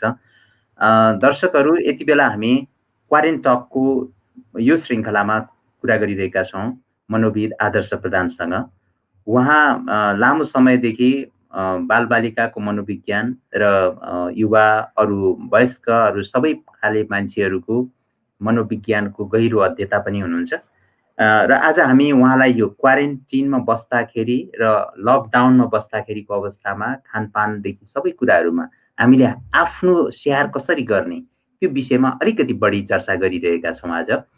आदर्शी, अब क्वारेन्टिनमा धेरै व्यक्तिहरू बसिरहेका छन्, राखिरहेको अवस्था छ। कतिपय क्वारेन्टिनमा चाहिँ सङ्क्रमित र सङ्क्रमणभन्दा बाहिरको मान्छेहरूलाई पनि सँगै राखिएको भनेर नि गुनासो आएको छ। अनि कतिपय सङ्क्रमित देखिएको सामान्य त्यो आरडिटीमा पोजिटिभ देखिएकोहरूलाई लगेर क्वारेन्टिनबाट छुट्याएर उनीहरूलाई लगेर आइसोलेसनको नाममा गोठमा राखिएको भनेर पनि समाचारहरू सुन्नमा आइरहेको छ। त्यो बसाइको अवस्था हामीले कसरी त्यसलाई सहज गर्न सक्छौँ? जोसँग जहाँ बस्ने ठाउँ नै छैन जबरजस्ती, त्यस्तोमा क्वारेन्टिनको जसरी हामीले राखिरहेको छौँ त्यसको अल्टरनेट के हुनसक्छ, के दिन सकिन्छ? मानसिक रूपले पनि त उनीहरू विक्षिप्त भइरहेकै होला त्यति बेला। सबभन्दा पहिला त हामी क्वारेन्टाइनको महत्त्व बारेमा, किन क्वारेन्टाइन जरुरी छ भन्ने कुरामा क्लियर भयौँ भने यो कुरा पनि क्लियर हुन्छ जस्तो लाग्छ। क्वारेन्टाइनको अर्थ भनेको सुपरभिजनमा रहेर अथवा कन्सल्ट्यान्टको अथवा डक्टरको सुपरभिजनमा रहेर उहाँलाई चाहिँ हामीले एक ठाउँ राख्ने हो, जसको कारणले अरूलाई सङ्क्रमित नहोस्। उसलाई त भइ नै हाल्यो अथवा हुन सक्ला र अरू व्यक्तिलाई पनि सङ्क्रमित नगरोस् भनेर हामीले राख्ने हो। तर अब क्वारेन्टाइनमै राख्ने भन्नुको अर्थ बन्द कोठामै राख्ने, अघि नै मैले घाम पनि छैन, हावा पनि छैन, त्यसले ल्याउने जोखिम, त्यसले बनाउने डिफिसियन्सीका कुराहरू, त्यो विषयमा बहस हुनुपर्छ भन्छु। अझ मभन्दा पनि यो विषयमा त धेरै एक्सपर्ट हाम्रो स्वास्थ्य कर्मीहरू हुनुहुन्छ होला, उहाँले सोच्नुपर्ने हुन्छ होला। एउटा बन्द कोठामा हावा कम आउने, घाम पनि नलाग्ने ठाउँमा राख्दा यो सङ्क्रमणबाट बचाउँछ कसरी भन्ने कुरा पनि सुन्नु, अथवा हुन त यो नयाँ विषयवस्तु छ, विश्व नै एक किसिममा यो के होला भने अन्नोलमा परिराख्दा पनि हामीले चाहिँ हाम्रो हिसाबले किन यसलाई प्र्याक्टिस नगर्ने? हामी त्यो पूर्वीय दर्शनसँग, आयुर्वेदकासँग, प्राकृतिक उपचारसँग पनि त हाम्रो देश त एकदम सगर्व गर्न सक्छ भने यी चिजलाई किन चाहिँ हामीले प्रयास नगर्ने? हाम्रो हिसाबले यसलाई किन हेर्न नसकिने? के हुनसक्छ होला? अर्को तपाईँले भन्नुभयो गोठमा राख्दैमा, जहाँ पनि राख्ने भन्दैमा गोठैमा राखेर चाहिँ कसरी सुरक्षा होला?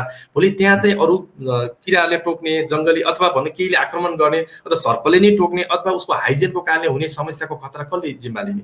त्यसैले क्वारेन्टाइन भन्नेको बित्तिकै उसको बेसिक रिक्वायरमेन्ट त चाहियो नि, जसको लागि हामीले क्वारेन्टाइन गरेको भन्दैमा जहाँ पनि राखिदिने, त्यो तपाईँको गोठमा राखिदिने। त्यसले गर्दा उसको मनोदशा त कहाँ पुग्यो? मान्छेलाई अब कोरोना भन्न थालेपछि नै एक किसिमको ऊ त लाग्यो लागेन, पिसिआर टेस्ट फेरि राम्रो आउला नआउला फरक कुरा हो। एक हिसाबले ऊ त त्यहाँ सकेको अवस्था छ नि त।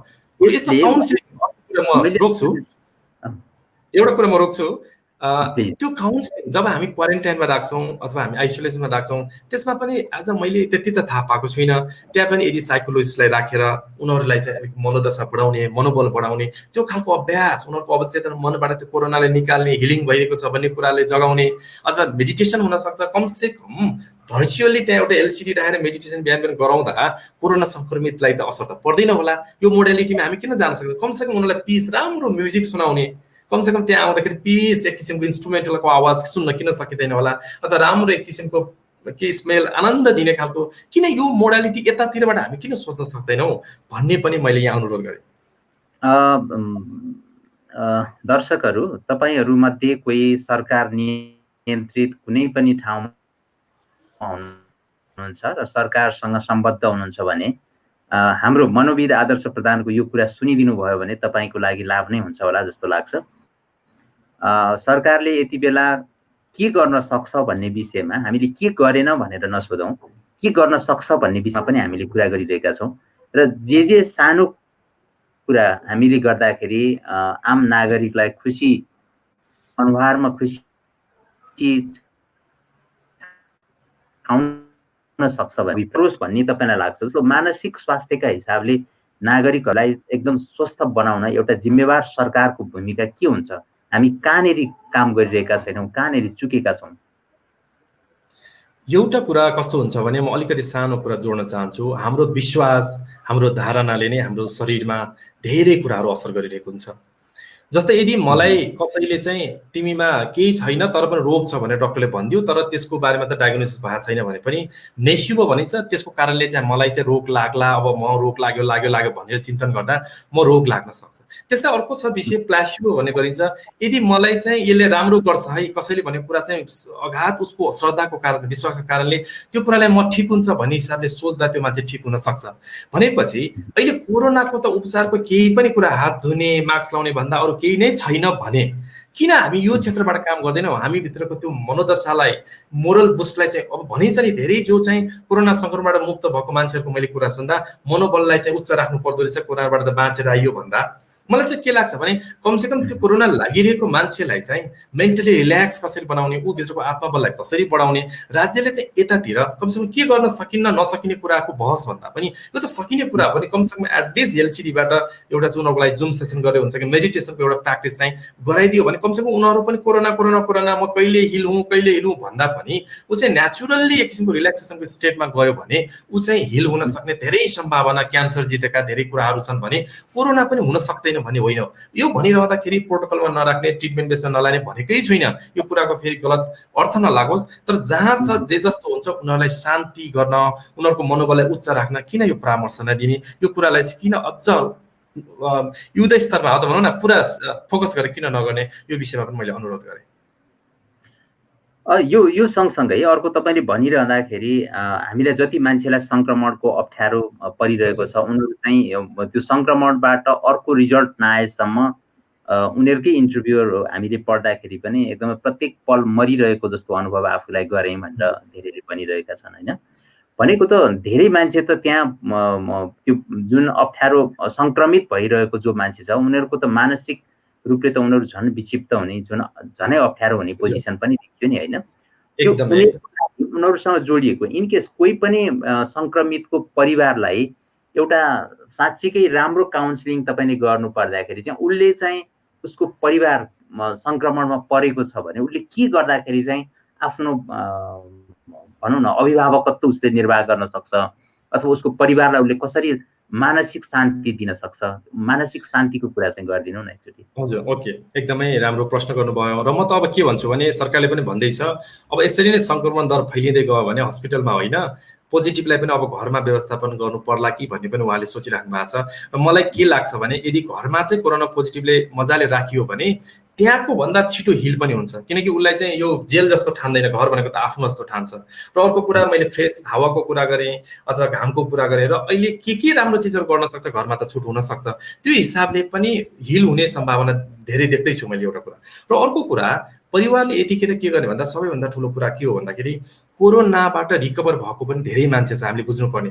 कोरोना लागिहाल्यो भन्दैमा मर्ने भन्ने होइन, सङ्क्रमण त भइसक्यो, त्यसको टेस्ट किटको सही हो कि होइन त्यो फरक छ, फेरि त्यो कुरामा म बहस गर्दिनँ किनकि त्यो इररको कुरा छ, प्रत्येक 100 जनामा एउटा इरर हुनसक्छ भनिरहेकै छ। त्यस अर्थमा पोजिटिभ हो या नेगेटिभ हो या, र धेरैजना मान्छे पिसिआरै पोजिटिभ पछि नेगेटिभ भएको पनि छ। त्यो हिसाबले चाहिँ गर्दाखेरि त्यसको क्षतिपूर्ति कसले दिने, त्यो मानसिक क्षतिपूर्ति कसले दिने, त्यो उसको त राज्यले सोच्नै पर्छ, त्यो फरक कुरा हो। तर पनि उसले के गर्नुपर्छ भने आफ्नो जो बच्चा होला, छोराछोरी होला, बुवा आमा होला, सबैभन्दा पहिला त जो उसले हेर्ने जो जिम्मेवार पक्ष छ त्यो आफै चाहिँ एकदम पहिला चाहिँ भित्रबाट कन्फिडेन्स हुनु पर्यो कि यो चिजले केही पनि हुँदैन।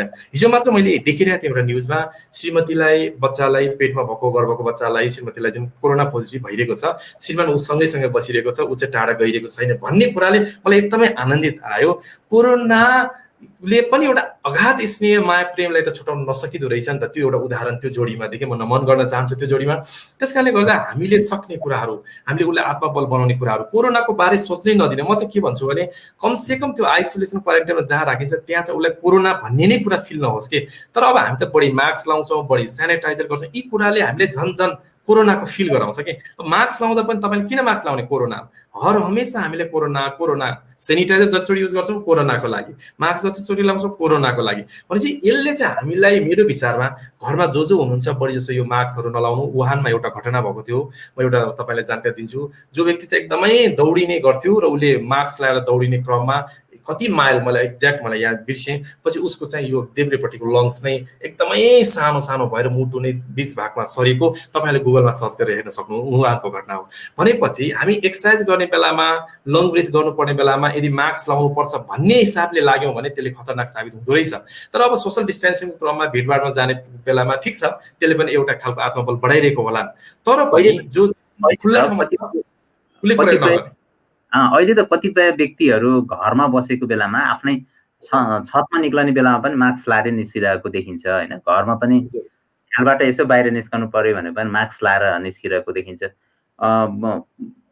के मास्कले त्यति सजिलोसँग काम गरिहाल्ने अथवा वायु प्रदूषणमै पुरै कोरोना फैलिएको जस्तो मानसिक रूपले मान्छेलाई त्यो स्थिति पनि देखिराखेको देखिन्छ। अब अहिलेको अवस्थामा चाहिँ हामीले धेरै यति झन्डै हामी 55 मिनट कुरा गरिसकेका छौँ यो विषयमा। दर्शकहरू, यति बेला हामी क्वारेन्ट टकको अन्तिममा आइपुगेका छौँ। हामीसँग मनोविद आदर्श प्रधान हाम्रो सबै मनोविज्ञानको विषयमा कुरा गरिरहनु भएको छ, जो हामी लकडाउनको समयमा भित्र बसिरहेका छौँ र हामीले भोलिको दिनमा बाहिर निस्कँदाखेरि हामी के बिहेभियर गर्छौँ, कसरी बाहिर निस्कँदैछौँ, अहिले हामीले के कुरालाई संयमतापूर्वक अपनाउनुपर्छ, के गर्दाखेरि मानसिक स्वास्थ्यलाई तन्दुरुस्त राख्न सकिन्छ भन्ने विषयमा हामी अलि बढी नै कुराकानी गरिरहेका छौँ। अब यो हामी लकडाउनको अन्तिम भनौँ न, एक हिसाबले भोलि लकडाउन अलिकति खुकुलो होला, हामी भोलिको दिनमा सहज रूपले बाहिर निस्कनु पर्ला। अब सहज रूपले बाहिर निस्कँदाखेरि चाहिँ हामीले आफूलाई कसरी प्रस्तुत गर्नुपर्छ? तपाईँले के प्लान गर्नु, के टिप्स दिन चाहनुहुन्छ आम दर्शकहरूको लागि? अब सबैभन्दा पहिला चाहिँ अब अलिकति जब हामी बाहिर निस्किन्छौँ, एक किसिममा फेरि हामीलाई लकडाउनमा बस्ने आदत भइसक्यो। हाम्रो यो मान्छेको यो मनोविज्ञान कस्तो गजब हुन्छ भने, हिजो जे कुरा तपाईँ गरिराख्नुहुन्छ व्यस्त भएको बेला मलाई एकछिन भए पनि घरमा बस्न पाए हुन्थ्यो भने, जब तपाईँले घरमा बस्ने अवसर पाउनुभयो, तपाईँलाई बाहिर जान मन लाग्नु एउटा कुरा हो। तर अब लामो समय यत्रो दिन हामी लकडाउनमा बसिराख्दा फेरि आदत हामीलाई मजाले बस्ने नै भइसक्यो। म्हणजे भोलि बाहिर जाने बेला हामी केही समय त अल्छ्यौँ। तर अर्को कुरा चाहिँ संक्रमणको कुरामा हामी सेनिटाइजरको कुरा गरौँ अथवा मास्कको कुरा गरौँ, म यो कुरा के यहाँलाई जानकारी गराउन चाहन्छु भने इभन रुगाखोकी लाग्दा पनि हामीले चाहिँ रुगाखोकीको क्रममा अहिले पनि हामी यसरी गर्ने भने जुन गर्छौँ नि, त्यो कुरा चाहिँ हामीले रुगाखोकीमा पनि हामीले गर्नु जरुरी छ। अर्को कुरा, हाम्रो कल्चर जो नमस्ते गर्ने कल्चर छ नि, यो अत्यन्त यति गजब छ, यो आध्यात्मिक चिज पनि हो। जब हामी नमस्ते गर्छौँ, हाम्रो हृदय, हाम्रो सहस्र चक्र र हृदय चक्र भनिन्छ यो अध्यात्ममा, त्यो चक्र खुल्दछ। हामी मन्दिरमा जाँदा आफूभन्दा धेरै ठुलो मान्छेलाई हामी भेट्दाखेरि पनि हामी त्यो ऊर्जा ग्रहण गर्छौँ भन्ने हिसाबले नमस्ते गर्छौँ। यो कुरालाई चाहिँ अब हामीले बढाउनु पर्ने हुन्छ। हामीले कोरोनाको कारणले होइन, मैले फेरि भन्दैछु, कोरोनाको लागि होइन, समग्र अरू खालको भाइरल समस्याको लागि पनि जब हामीले हातलाई टच गर्छौँ, त्यसपछि उसँगको कुराहरू त हामीलाई सर्ने चान्सेसहरू हुने भयो।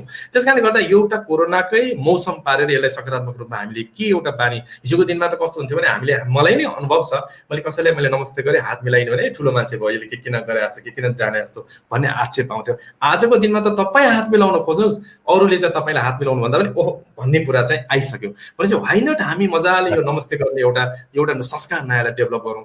र हामी साथीहरू भिडभाडमा भन्दा पनि, अब कहीँ नजाने भन्दा पनि, म चाहिँ के भन्छु भने भिडभाडमा जाँदैमा मात्र कोरोना संक्रमण हुँदैन भन्ने कुरा मलाई चाहिँ एकदम विश्वास छ, यो मेरो विश्वासको कुरा हो। त्यही कारण सबसे पहिला चाहिँ हामीले एउटा विश्वास तयार गर्नु पर्यो। अब त भिडभाड तपाईँले खोजेर पनि भिडभाड नहुने सम्भावना छ कि, त्यस कारणले गर्दा भिडभाडैमा गइहाल्ने भन्ने कुराले म अर्थ राख्दिनँ। तर यदि तपाईँलाई चाहिँ कुनै रुगाजन्य कुनै केही समस्या छ भने हामी भिडभाडमा नजाने। त्यो चाहिँ अहिले कोरोनाको कुरा मात्र होइन, मैले यसको बारेमा अध्ययन गर्दाखेरि रुगाखोकीमा पनि त्यही कुरा चाहिँ प्रिकसन हामीले जरुरी हुँदो रहेछ। अर्को कुरो मनोविज्ञानको कुरा मैले भने, खालि हामी शङ्काको घरमा कि यो मान्छेलाई अब कोरोना लागेको हुनसक्छ, कसैले हाक्छौँ गऱ्यो भने हामी पर भाग्ने कि आजको दिनमा त्यस्तो आइसक्यो कि भनेपछि भोलि तपाईँको अफिसको स्टाफहरू होलान्, भरि को होलान्, उनीहरूलाई चाहिँ कोरोना लागेको छ कि छैन, अलिकति कोरोना लागेको मान्छेले हेर्ने दृष्टि, अलिकति रुगाखोकी लाग्यो भने हामीले हेर्ने दृष्टि, त्यसलाई चाहिँ हामीले परिवर्तन गर्नु नै पर्छ, किनकि यो अपराध होइन। महामारी हामीले चाहेर आएको होइन, कोही मान्छे कोरोना सङ्क्रमित हुनु उसले अपराध गरेको होइन, त्यो कसैलाई पनि हुनसक्छ, तपाईँलाई हुनसक्छ, मलाई हुनसक्छ, सबैलाई हुनसक्छ। त्यस अर्थमा आज हामीले जस्तो व्यवहार गरिरहेको छौँ भोलि तपाईँको लागि पनि त्यो व्यवहार चाहिँ रिटर्न आउन सक्छ। त्यस कारण अत्यन्त आफू चाहिँ रिल्याक्स भएर म त भन्छु एकदमै मधुरता गरेर इम्युनिटीलाई बढाएर हामी गयौँ भने सबैभन्दा ठुलो मैले प्लासिबोको कुरा अघि नै जोडेँ, तपाईँले जस्तो सोच्नुहुन्छ तपाईँको शङ्काले मान्छेलाई कहाँसम्म पुर्याउन सक्छ। त्यस कारण हामी शङ्कातिर भन्दा पनि अलिक समाधानतिर जाउँ, निष्फिक्री जिउँ। म त भन्छु यसमा त्यति धेरै ठुलो स्ट्रेस लिइराख्नु पर्ने कुरै छैन। दर्शकहरू हामीलाई धेरैले हेरिरहनु भएको छ फेसबुकको माध्यमबाट लाइभमा, र धेरैले कमेन्टहरू पनि लेखिरहनु भएको छ। हामी समय अभावका कारण विज्ञकै कुरा सुन्न सबैभन्दा उपयुक्त जस्तो लागेर तपाईँहरूको धेरै कमेन्टहरू हामीले लिन सकेनौँ, त्यसको लागि म क्षमा चाहन्छु। जाँदा जाँदै आदर्श अरू केही भन्नुपर्ने छ? हामीसँग समय ठ्याक्कै सिद्धिएको छ भने एकदमै छोटोमा राख्न सक्नुहुन्छ। अन्तमा म के भन्न चाहन्छु भने लकडाउनको यत्रो समय हामीसँग थियो, फुर्सदको समय थियो, यो समयमा हामीले के सदुपयोग गरेनौँ भन्ने अब सोच्नुपर्ने बेला हो। हामी सधैँ जीवनमा यो गर्नु पर्थ्यो भन्ने सोचिन्छ अनि गर्न सकिँदैन, पछि पश्चातापै गरिरहेको हुन्छौँ। सधैँ हामीले विगतलाई हेऱ्यौँ भने पनि अब लकडाउनमा भएको यस्तो गर्थ्यो भनिन्छ, अब हुँदा लकडाउन खुल्ने समय आइसक्यो, ला यस्तो त गर्न सकिएन भन्ने हुन्छ। जीवनको जिजीविसा यसरी नै हामी अन्त गर्छौँ र अन्तमा एक किसिमको नकारात्मक एउटा चिज बोकेर हामी मर्छौँ होला सायद। त्यस कारणले यदि हामीले हाम्रो वर्तमानलाई परिवर्तन गरेनौँ, रूपान्तरण गरेनौँ भने पक्कै पनि हामी कहीँ पनि पुग्न सक्दैनौँ। त्यस कारण लकडाउन त बाहिर भइरहेको छ, हामीभित्रको अन्तर्यात्रा। मैले अध्यात्म क्षेत्रमा म आफू साधना गर्ने हिसाबले म के भन्छु भने हामीभित्रको प्रवेश गर्नलाई कसले रोकेको छ? कोही कसैले पनि रोक्न सक्दैन, न सरकार, न समाज, न कसैले। त्यसकारण शान्त रहिकन कमसेकम बिहान हामी ध्यान गरौँ। ध्यानको लागि केही गर्नु पर्दैन, मेरुदण्ड सिधा पारौँ, मुस्कुराउँ, आँखा बन्द गरौँ, होसमा बसौँ, जे आइरहेको छ त्यो कुरालाई माइन्डफुलनेसको रूपमा हेरौँ। यो गर्न सक्यौँ भने के हुन्छ भने भोलि लकडाउन पछि बाहिर जानलाई सजिलो हुन्छ। किन जब तपाईँले द्रष्टा भावमा हेर्नुहुन्छ, हरेक कुरा आउँछ जान्छ भनेर हेर्नुहुन्छ, भोलि आउने कुराहरूलाई पनि तपाईँले सहज रूपमा हेर्न सक्नुहुन्छ, संयमित हुनुहुन्छ, धैर्यवान हुनुहुन्छ, सरल हुन सक्नुहुन्छ। त्यसकारण सम्पूर्ण मैले जो हेर्नुभएको दर्शक श्रोताहरूलाई चाहिँ म के भन्छु भने इम्युनिटीलाई बढाउँ। यो लकडाउन र यो कोरोनासँग मात्र सङ्क्रमित होइन, सबै कुरालाई बढाउँ र राम्रो पर्सेप्सन र राम्रो बिलिफ तयार गरौँ। अब किनभने हामी कोरोनाको कारणले स्तब्ध होइन, अब धेरै आर्थिक समृद्धिको लागि अब हामी जुन हिसाबले हामी पछि हटेको थियौँ त्योभन्दा 10 फुटको अगाडि जम्प गरेर अगाडि बढ्नुपर्ने समय आएको छ। त्यसैले हामी सबै तयारी हौँ। यसको लागि स्वस्थ शरीर चाहियो, आनन्दित मन चाहियो, आनन्दित भाव चाहियो। त्यसकारण दैनिक आधी घन्टा किन नहोस् शान्तसँग बसेर आफूभित्रको त्यो आनन्दलाई उत्खनन गरौँ। यति नै भने मलाई यो फोरम उपलब्ध गराइदिनु भयो। यो क्वारेन्ट टकको लागि भोजराज नेउपाने दाइप्रति पनि अत्यन्त अभाव प्रकट गर्न चाहन्छु। जो जसले हेरिराख्नु भएको छ यति लामो समयसम्म सम्पूर्णलाई हार्दिक प्रेम र आभार प्रकट गर्न चाहन्छु। धन्यवाद आदर्श। यति बेला हामी 1 घन्टा क्रस गरेका छौँ। यति यो कार्यक्रम क्वारेन्टाइन अवधिका लागि तयार पारिएको हो र यसको नामै क्वारेन्ट टक राखिएको छ। यो ग्लोबल कन्सल्ट मिन भवन, कानेखुसी मिडिया र होलिस्टिक माइन्डको संयुक्त प्रायोजनमा सुरु गरिएको छ। यो कार्यक्रमको आजको एपिसोड यति नै। बाँकी आगामी दिन हामी फेरि सुखद रूपले भेट्ने नै छौँ, अरू विभिन्न विषयहरूमा तपाईँसँग कुरा गर्ने नै छौँ। आजको लागि विशेष गरी आदर्शजीले भने जस्तै हामीसँगको लकडाउन भनेको हाम्रो मानसिक रूपले लक हुने होइन, मानसिक रूपले खुल्ला रहने र घरको मूल ढोका मात्रै लक गरिएको बुझौँ र आफ्नो सबै जीवनलाई सुरक्षित राखौँ, घुलमिल बनाऊ, सुखी बनाऊ, खुसी बनाऊ र मुस्कुराउँदै गरौँ। आजको लागि तपाईँहरू सबैको समयका लागि आभार प्रकट गर्दै बाँकी तपाईँको समय शुभ रहोस्। शुभ सन्ध्या।